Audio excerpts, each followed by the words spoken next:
Tinky music. Isaboilisha wakabaya batani imbofunga wakandiramba iwe kangani ndakudiwe kunge punju batani wainditi handikoni kupfeka fashani.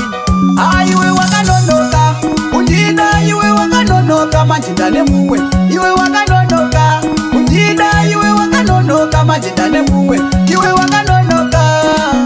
Aiwe wakanonoka aiwe wakanonoka aiwe wakanonoka manjinda nemumwe waindivairira une mfese wako braini awaifamba naye waida kubuda shaini indiketa kunge ndakakurira kurutsani singaziwe kuti ndisiye zvemisishani zvangu zvatokora kunge fantani ndakachinja patani ndakachinja shamwari ausiwe wandiona kunge satani wakunetsa wagwani wakundida nekuti ndakuweka yemifashani undida iwe wakanonoka manjinda nemumwe iwe wakanonoka undida iwe wakanonoka manjinda nemumwe iwe wakanonoka.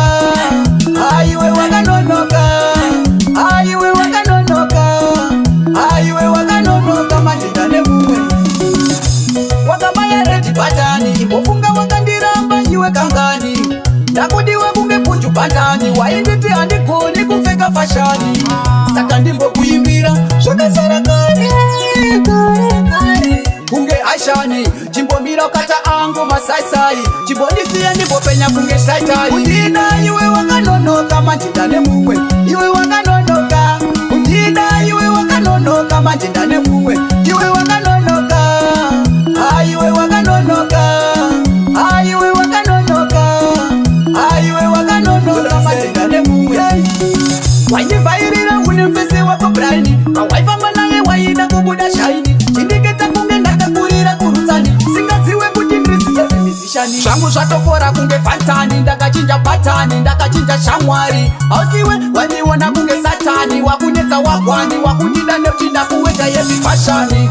Undida iwe wakanonoka manjinda nemumwe iwe wakanonoka undida iwe wakanonoka manjinda nemumwe iwe wakanonoka. Aiwe wakanonoka aiwe wakanonoka aiwe wakanonoka manjinda nemumwe wakabaya redi batani imbofunga wakandiramba iwe kangani ndakudiwe kunge punju batani wainditi handigoni kupfeka fashani.